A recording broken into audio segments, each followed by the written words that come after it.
Tuhan bersamamu.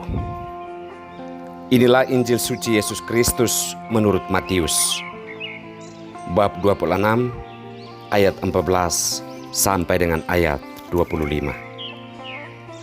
Yudas mengkhianati Yesus. Kemudian pergilah seorang dari ke-12 murid itu yang bernama Yudas Iskariot kepada imam-imam kepala. Ia berkata, "Apa yang hendak kamu berikan kepadaku supaya aku menyerahkan dia kepada kamu?" Mereka membayar 30 uang perak kepadanya. Dan mulai saat itu ia mencari kesempatan yang baik untuk menyerahkan Yesus.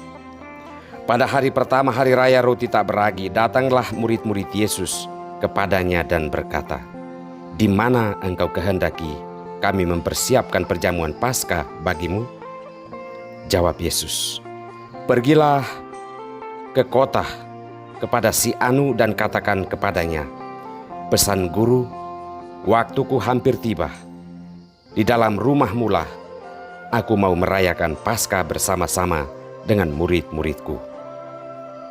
Lalu murid-muridnya melakukan seperti yang ditugaskan Yesus kepada mereka dan mempersiapkan Paskah.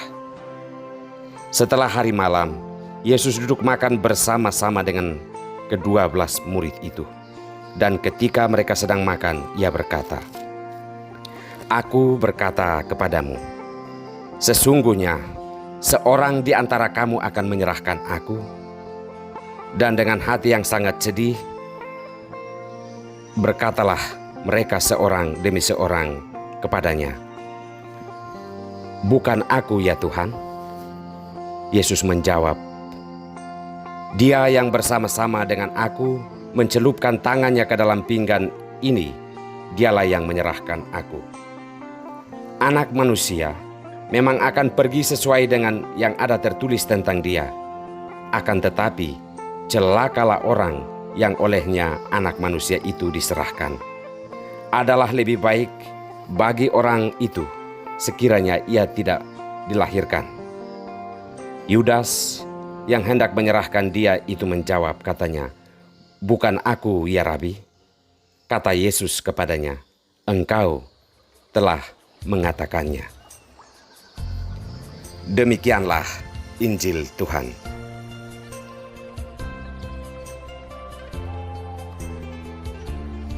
Sahabatku ternyata musuhku. Inilah sampan bersama saya, Pater Domi Kevi SVD. Saudara-saudariku terkasih dimanapun Anda berada, musuh dalam selimut adalah musuh yang paling mematikan, karena ia dapat menikam kapan saja. Ia datang dengan pelukan hangat sampai kita tidak menyadari bahwa ada belati di punggungnya. Itulah kenyataan dunia, bahwa musuh yang paling berbahaya adalah sahabat dan keluarga kita sendiri. Kita memberi cinta, ia menerima dengan kebencian dan dendam yang dibalut dengan kata dan senyuman manis. Entah apa yang merasukinya, sampai ada niat jahat di dalam ketulusan cinta sebuah persahabatan. Saudara-saudariku terkasih, Yesus menerima salib memang bukan karena akibat ulah musuh dalam selimut, tetapi memang ia harus menjalaninya demi keselamatan umat manusia. Akan tetapi Yudas yang adalah muridnya, sahabatnya, telah memuluskan rencana penangkapan Yesus. Yesus menyadari bahwa ada musuh dalam selimut kerasulan itu. Ia sadar bahwa demi perut, demi uang, Yudas telah bertransaksi dengan para pemuka agama Yahudi untuk menangkapnya. Maka ia menyampaikan di antara kelompok ke-12 bahwa ada salah satu dari mereka akan menyerahkan dia ke tangan para penyamun. Menurut Yesus, pengkhianat seperti Yudas Iskariot, kata yang cocok adalah celakalah dia, dan adalah lebih baik jika ia tidak pernah dilahirkan. Berkhianat memang adalah suatu tindakan kejahatan karena mengubah persahabatan menjadi musuh tanpa alasan yang jelas.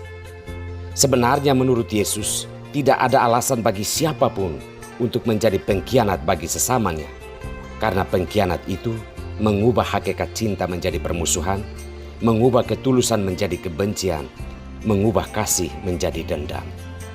Yudas tega melakukan itu pada Yesus yang adalah guru dan sahabatnya sendiri.